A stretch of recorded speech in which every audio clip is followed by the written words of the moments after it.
बाहर जाना, बाहर जाना तुमको, बाहर जाना, कहाँ जाना, बाहर जाएगा, चल से बाहर जाएगा, বাইরে নিয়ে যাচ্ছে ওকে একটু ঘোরাতে, এরপর আমার টিউশন শুরু হয়ে যাবে। ঘুরিয়ে আনি, ওর খাওয়ালাম, খেয়ে এখন ঘুরতে যাবে।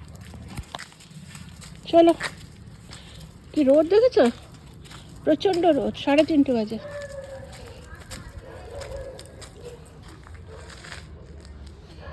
কুকুর ঠুকুর পেছন দিয়ে আসলে সামলানো মুশকিল হয়ে যায় চলছেকে, এগুলো নিয়ে বাইরে বেরোই না আমি। পড়লো, পড়ে হবে ধাই করে।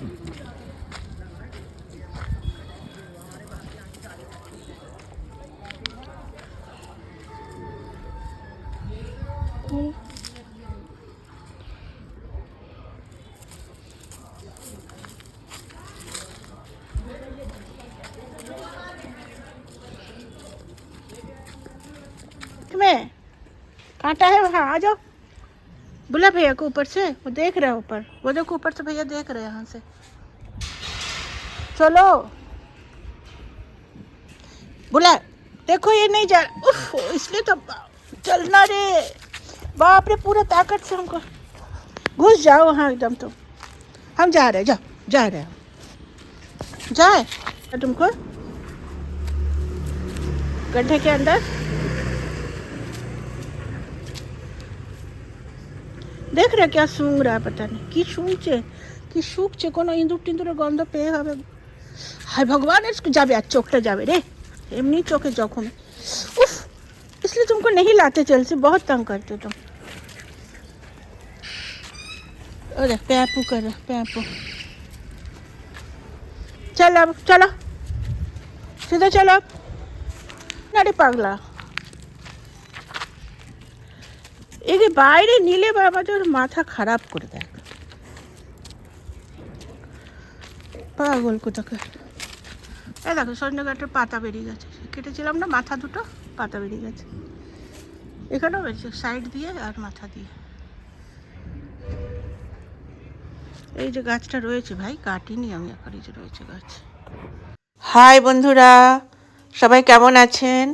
আমি এখন ডিনারের প্রিপারেশন করছি, একটা চিকেনের রেসিপি বানাচ্ছি, দম চিকেন, দম হরিয়ালি চিকেন। এর মধ্যে আমি মশলা পিষে নিয়েছি, 2 বড় পেঁয়াজ, 2 ছোটো পেঁয়াজ, 2 টমেটো, বেশি করে ধনে পাতা, আদা, রসুন পিষে ওরই মধ্যে আমি দিয়ে দিচ্ছি দই আর কাশ্মীরি লঙ্কা গুঁড়ো, হলুদ গুঁড়ো, নুন আর ধনের গুঁড়ো, এটা দিয়ে মিক্স করে নিয়েছি, পুরো পেস্ট বানিয়ে নিয়েছি। আর এটা দম চিকেন হবে, এটা কোনো আমার তো রেসিপি ওমনি দাঁড়িয়ে ভেজে ভুজে এরকম হয় না। আর এই যে চিকেনগুলো রাখা আছে, এই চিকেনের মধ্যে এই মশলাগুলো সব আমি দিয়ে দিলাম, ঠিক আছে? এই যে যে পেস্টটা তৈরি হয়েছিল ওটা দিয়ে দিলাম, দিয়ে পরে এগুলো একটুখানি কোট করে দেবো, একটুখানি মিক্স করে দিচ্ছি। এটা কোনো ম্যারিনেশন হচ্ছে না, আমি এখন ইনস্ট্যান্টই এটা কুক করব, বানাবো। তো এটা এখন আমি পিসগুলোর সাথে 1 কিলো ছিল, তো পুরো চিকেনটা আমি নিইনি, কেন অনেকটা হয়ে যাবে, তো অর্ধেকটা রাখা আছে, ওটা বানাবো। তো এখন আপাতত এটাই বানাচ্ছি, দম হরিয়ালি চিকেন। আমার এখানে প্যান বসানো হয়ে গেছে, এখানে আমি তেজপাতা, একটা দারচিনি ছোটো, 2 বড় ইলাইচি আর গোলমরিচ দিয়েছি, দিয়ে এবারে মশলাগুলো একটু ভাজা হয়ে গেছে। এবারে আমি কি করছি, ওর মধ্যে এই যে আমি মশলা দিয়ে চিকেন রেখেছিলাম ওগুলো ধীরে ধীরে দিয়ে দেবো। এটা ভাজছি না, এটা একটা ডাইরেক্টই রেসিপিটা স্টার্ট হয়ে গেল। তো এখন এই যে মশলা চিকেন যেটা করে রেখেছিলাম কোট করে পেস্ট দিয়ে, এটার মধ্যে আমি সব দিয়ে দিলাম প্যানটার মধ্যে, ঠিক আছে? এখন এটা বেশি কিছু ভাজাভুজি হবে না, ডাইরেক্ট আমি এটাকে করে দেবো। এটা মানে দম চিকেন হচ্ছে, তো পুরো মশলাটা আমি দিয়ে দিলাম। হ্যাঁ, আর দই আছে তো, হাই ফ্লেমে একদমই হবে না, আর এমনিও এটা হাই ফ্লেমে হবে না, কারণ দম চিকেন তো, ওটা ধীরে ধীরে নিজে নিজেই কুক হবে। আমি বারবার এটা নাড়বও না আর দেখতেও আসবো না, কারণ আমি জানি এর কতটা টাইম লাগবে, কারণ আমি এটা বানাই তো, আই হ্যাভ এক্সপিরিয়েন্স, আমার এক্সপিরিয়েন্স আছে, আমি এটা জানি কতটা সময় লাগবে আর আমাকে কখন এসে নাড়তে হবে। হ্যাঁ, একবার দেখতে আসতেই হবে, কারণ যদি নিচে লেগে যায়, হ্যাঁ না, তো ওটা আমি একবার এসে দেখে যাব। তো এই সব পুরো মশলাটা আমি দিয়ে দিলাম, চিকেন আর মশলা যেটা আমি মাখিয়ে রেখেছিলাম, এক্ষুনি তো মাখালাম, আপনারা দেখলেন, এটা বেশিক্ষণ মাখানোও হয়নি, মানে ইনস্ট্যান্ট মাখলাম, ইনস্ট্যান্ট দিয়ে দিলাম। দিয়ে পরে এখন একটু নেড়ে দেবো, কারণ আর কিচ্ছু করার নেই, কিচ্ছু দেওয়ার নেই, সব মশলা টশলা আমার দেওয়া হয়ে গেছে। আপনারা দেখতে পাচ্ছেন কড়াইতে পুরো মশলা দেওয়া হয়ে গেছে। আর রাত্রিরের তো, রাত্রিরে আমি একটুখানি, এমনিও আমি সবসময় আমি ভীষণ কম মশলার বানাই, আর বেশি করে এতে ধনে পাতা দেওয়া আছে। হ্যাঁ, আর এর জন্য বেশি আমি এতে দিইনি, কী দিইনি, হলুদ দিইনি, কেননা রঙটা যাতে ঠিকঠাক থাকে। সবুজ হবে না, তবে সবুজ সবুজ একটু ভাব থাকবে। তো দিয়ে দিলাম, চিনি টিনি সব দেওয়া হয়ে গেছে, আমার ওই পেস্টেই দেওয়া হয়ে গেছিলো।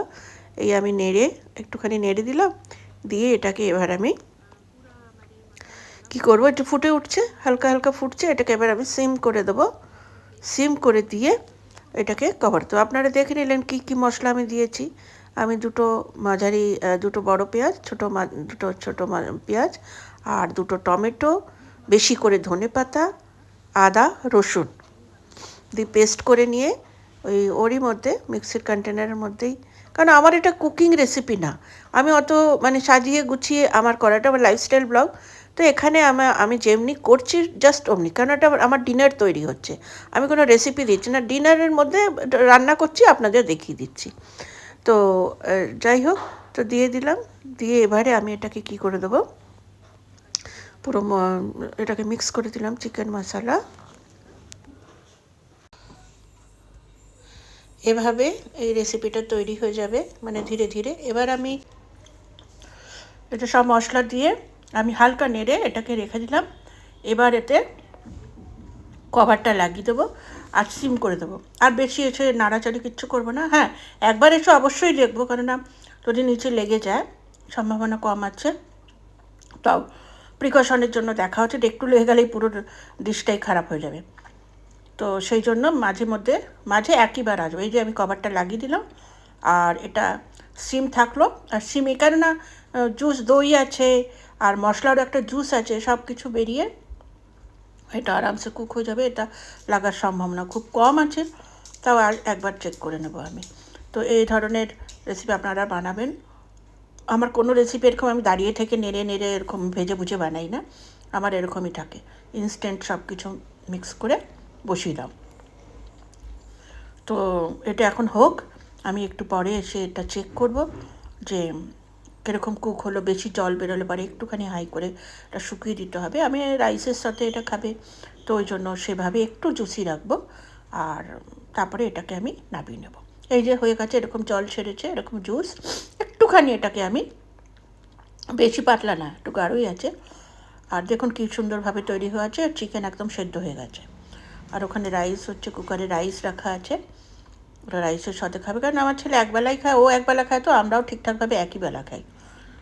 দুপুরবেলা খুব ভালো একটা লাঞ্চ ফাঞ্চ আমার তৈরি হয় না, তো রাত্রিরেই হয়। তো হয়ে গেল, চিকেনটা আমার রেডি। তো অলমোস্ট রেডি। এতে আমি আর ধনেপাতা উপর দিয়ে দেবো না, কারণ না অলরেডি ধনেপাতা পিষে দিয়েছি, তো বেশি কোনো জিনিসই অতিরিক্ত ভালো না, টেস্টে ওর মানে ডিফারেন্স আপনি বুঝতেই পারবেন। তো আমি ধনেপাতা অলরেডি দিয়েছি, ওর একটা অ্যারোমা আছে, সেন্ট আছে, টেস্টও অ্যাড হয়। তো এভাবে এটা তৈরি হয়ে গেল, আমার ডিশটা কমপ্লিট। ব্যাস, এবার আমি এটাতেই থাকবে, আমি কোনো পটে এটাকে ট্রান্সফার করবো না, কেননা যদি বেশি দেরি হয়ে যায় আসছে, তো একটুখানি এটাকে হিট করে নেবো, আদারওয়াইজ কোনো কন্টেনারে মানে আলাদা কোনো বাউল টাউল এটা আমি শিফট করছি না। আমি বলেছি এটা আমার রেসিপি চ্যানেল না যে আমি খুব মানে শো আপ হবে, প্রেজেন্টেশন নাইস হবে, এরকম কিছু আমার নেই, কেন একটা ব্লগ চ্যানেল, তো লাইফস্টাইল চ্যানেল। তো ওই আমার ডিনার রেডি হচ্ছিলো, ডিনারের সময় আমি করছি, তাই আমি দেখিয়ে দিলাম। তো ব্যাস, এটা রেডি, আর এটা কিচ্ছু শুকোবে না, কিচ্ছু হবে না। এবার আমি এটাকে রেসিপিটাকে বন্ধ করে দেবো, আর হালকা একটুখানি এর মধ্যে, যদি সম্ভব হয়, আমি দেবো না, যদি দরকার পড়ে একটু ঘি দিতে পারেন, আদারওয়াইজ আমি দেবো না, কারণ আমার ছেলে ঘি পছন্দ করে না, হেলথ কনসিয়াস, আর রাত্রিরে ঘিটা না দেওয়াই ভালো। তেল আমি একদম সামান্য তেল দিয়ে এটা তৈরি হয়েছে, আপনারা দেখেছেন যখন আমি তৈরি করছিলাম, তখন পটে যেটুকু তেল ছিল ওতেই তৈরি হয়েছে, আর কিচ্ছু আমি দিইনি, কোনো মশলা না, কোনো তেল না, ওই যেটুকু দেখিয়েছি ব্যাস ওতেই এটা কুক হয়ে গেছে। তো এভাবে আপনারাও করবেন, খুব টেস্টি হয়, খুব কম সময়ের মধ্যে রেসিপিটা তৈরি হয়ে যায়। এরকম দাঁড়িয়ে থেকে ভাজাভুজি দেখার কোনো দরকার পড়ে না। আমার অলমোস্ট রেসিপি এ ধরনের থাকে, আর টেস্টে কোনো হয় না। যদি আপনারা তাদের খাওয়াতে পারতাম তাহলে আপনারা দেখতেন যে যেটা আমি বলছি ওটা সত্যি কি না। তো এভাবে এই রেসিপিটা আমার রেডি হয়ে গেল। এটা গরম ভাতের সাথে খান বা রুটির সাথেও, যে কোনো চিকেনটা একটুখানি হয়ে গেছে না, মানে খুব সফট হয়ে গেছে। তো আমার এই এটা চামচটা লাগার সাথে সাথে একটুখানি খুলে গেল, দ্যাট মিন ওটা কমপ্লিটলি কুক হয়ে গেছে, একদম সফট হয়ে গেছে। আমি চিকেন ভেঙে দেখাই না, কেননা যে খাবে ভাঙা টাঙা দেখলে পারে তার একটু অসুবিধা হতে পারে, তো ওই জন্য টাঙি না। আর ওই তো বললাম রেসিপি চ্যানেল না আমার। তো এই ধরনের আমার रेडी হয়ে গেল। काला मिर्च दिया, तेजपत्ता दिया और देके मैंने इसको छौंक दिया, जैसे बोलते हैं ना छौंक दिया। छौंक के इसको मैंने ढक दिया। ढक के ये अपने आप हो गया। मैंने ये फर्स्ट मैंने दिखाया था ना, तब ढक के गई हूँ, बीच में कुछ नहीं चलाई। हाँ, बीच में आके एक बार मैंने नमक चखा था चम्मच से लेके, तो सही लगा। नमक वमक कुछ नहीं डालना नहीं है। मैं इसको अब ढक देती हूँ। मेरा रेडी है डिनर। तो आज मेरा डिनर में थोड़ा मैं ज़्यादा ही कुछ बनाई हूँ, क्योंकि सब्ज़ी खरीदती हूँ। রেসিপিটা রেডি হয়ে গেছে। আমি আরও আজকে দুটো বাঁধাকপির ঘন্ট বানিয়েছি। বানাই না না তো নষ্ট হয়ে যায়। আর বেথে শাক আর পালং শাক মিক্স করে একটা পেঁয়াজ রসুন টমেটো দিয়ে একটা শুকনো শুকনো বানিয়েছি। এরকম করলে খুব টেস্টি হয়। এদিকে স্টাইলের, আমাদের এমপি স্টাইলে ওরা রুটি দিয়ে এটা খুব ভালো খায়। আর অরড়ের ডাল আর রাইস আছে, আর একটা মিক্স ডালও আছে, মিক্স ডালটা রাখা আছে। তো এই আজকে অনেক রান্নাবাড়ি হয়ে গেল সকাল সকাল। শীতে আসেনি, কার বাড়িতে স্বাদ আছে, স্বাদের কাজ করতে গেছে। ওই হামেশাই করছে, কখনো রাশন তুলবে, কখনো স্বাদ, কখনো সংক্রান্তি, নর্মদা নাহানো, ওর চলেই যাচ্ছে এসব। তো কিছু করার নেই, আমি করবো একটু। এটা হয়ে গেল, এইটা ডিনারটা হয়ে গেল। আর বাসন কাল মাজবো।